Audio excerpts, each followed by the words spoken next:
So we're here today to talk about small business and the incredible progress we're making as a country. We really have made unbelievable progress, and we're making with the help and support of our wonderful friends at the NFIB.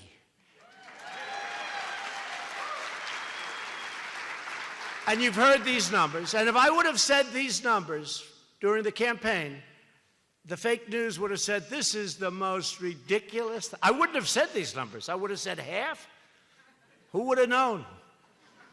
But things have kicked in better. And as an example, you saw the poll that was recently taken, small business poll, the most optimistic in history, in the history of the poll.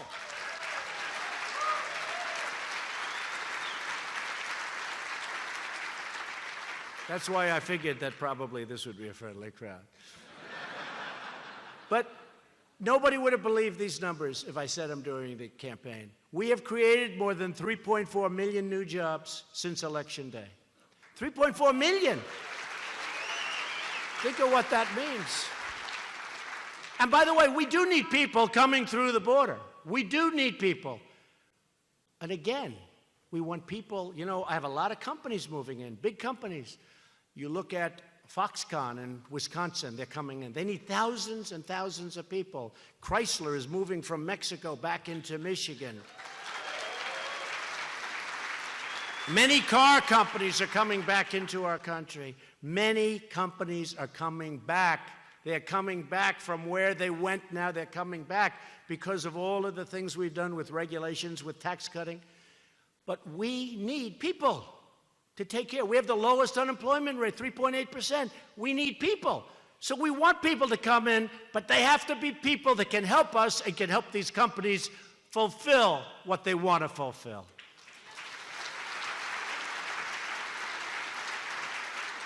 Unemployment claims are at a 44-year low. That's a great number.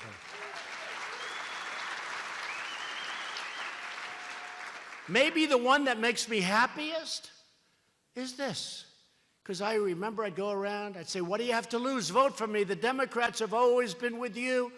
Vote for me. They've, you know, bad education, the most unsafe parts of the country, all of these different, I'd say to the African Americans, I'd say, what you have to do, what do you have to do? Vote for me. What do you have to lose? Unemployment for African Americans is at the lowest level in history.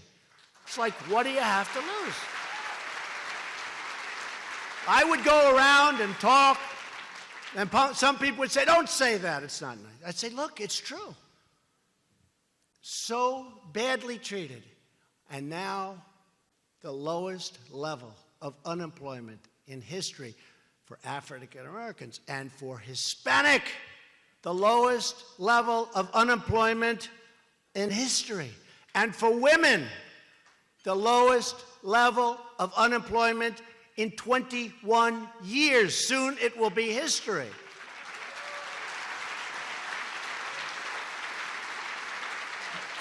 Just like I promised during the campaign, our economic policy can be summed up in three very beautiful words, words that you probably know better than anybody in this country. Jobs, jobs, jobs. And I shouldn't say this to the people in this room because you'll end up not having liked my speech.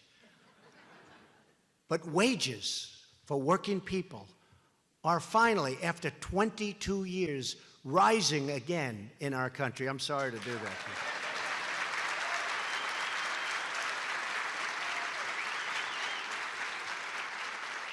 It's the only thing you can hold against me, but I think you're also very happy about it, actually. I know you will. According to the NFIB's latest survey, the share of small businesses raising worker and benefit pay has just set a new all-time record. So it's a new all-time record. We've broken many records. I could go on and on. Business optimism is the highest it's ever been in our country. That means more hardworking Americans are able to support their family, contribute to their community, and live the American dream. At the center of America's resurgence are the massive tax cuts that Republicans passed and that I signed into law 6 months ago this week. Not one Democrat voted for the tax cuts, and they are suffering now because they're going to lose a lot of races that they thought they were going to win. They wish they had that vote to do over again. We have numerous states for Senate where I think they're going to be in big trouble. It's the biggest tax cut and reform in American history.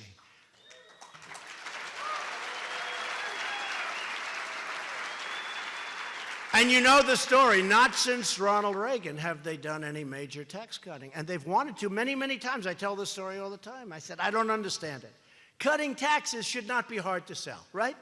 Is there anything easier? We're going to cut your taxes, and you can't get it through. So the leadership came to my beautiful Oval Office. It is a beautiful office, great office. And they talked about the tax reform. I said, what's the word reform? What does that mean, reform? Does that mean you're going to raise taxes? What does it mean? No, sir, we have the Tax Reform Act of 2017.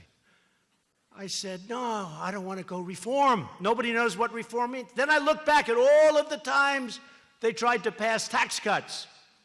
They don't use the word tax cuts, they use the word tax reform. I said, nobody knows what reform means. They want to know about tax cuts. They don't want to know about tax reform where we're going to raise your taxes, where we're going to take away your businesses. You're going to take away, because tax reform, we're going to take away your farms. They don't want the word reform. They want the word tax cuts. Sir, could you give us a name? I'll give you the name. I'll give you the name. It's called the Tax Cut Bill of 2017. That's what it's called. Right?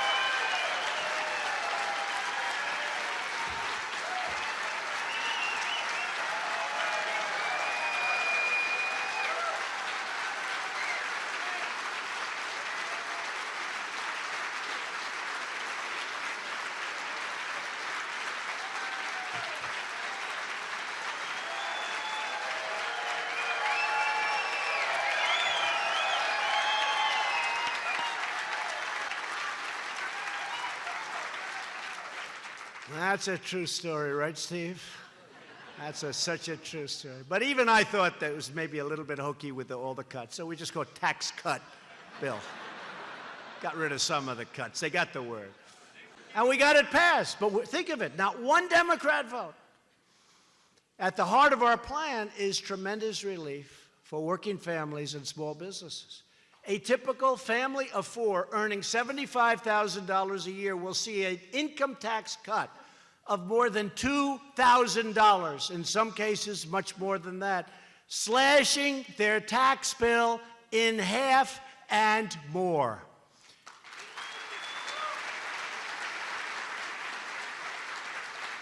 We delivered a historic victory for American small businesses by allowing you to deduct 20% of your business income. People were shocked.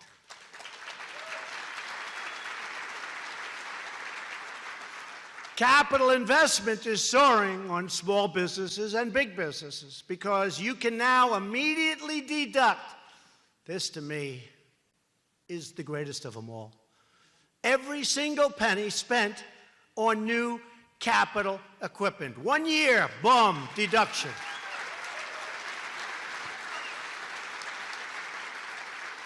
I think that's going to be the star.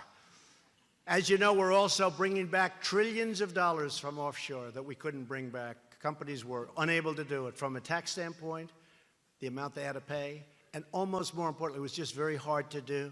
You had to see the forms that had to be filled out. It was virtually impossible. So we had anywhere from $3 trillion to $5 trillion, and now it seems as though, Steve, we're hitting the higher side. Companies are pouring money back into our country, bringing it back from overseas, investing it here. Apple just announced recently they're going to spend $350 billion on an incredible campus and new facilities all over the country. They're bringing money back, and like nobody ever thought before.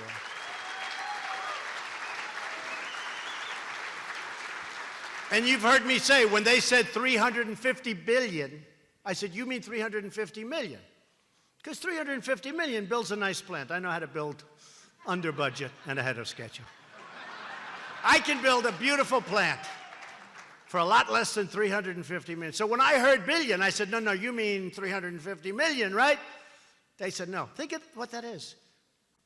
I think of the total amount, they're bringing back about 230 billion, and the rest they're putting in. Tremendous investment in our country.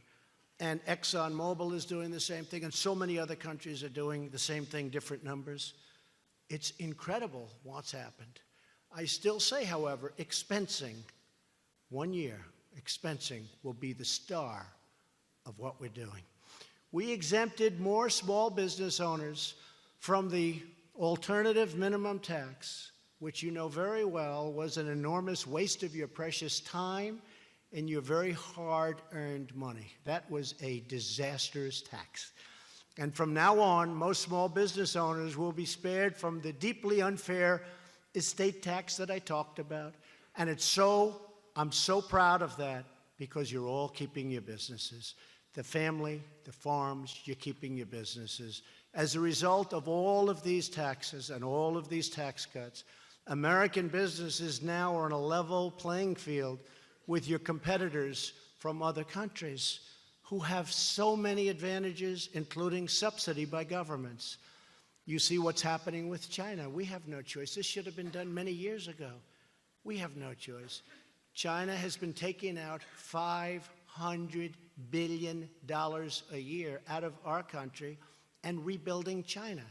I always say we have rebuilt China. They've taken so much. It's time, folks. It's time. So we're going to get smart, and we're going to do it right. And we're actually getting a lot of support, but we have to do something about it. Now, maybe something happens where they come and they say, we agree it's been unfair for the last 25 years. But somehow that doesn't seem to work so easily. But we're going to make it fair. We're going to make it fair with other countries, both our friends and our enemies. And I have to say this, in many cases, our friends on trade have treated us much worse than our enemies. Pretty amazing, isn't it? But we know that when the rules are fair and you can compete, you will win against anyone, anywhere in the world. There's nobody like you. You're going to win anywhere, but you have to bring it down to a level playing field. More than 6 million workers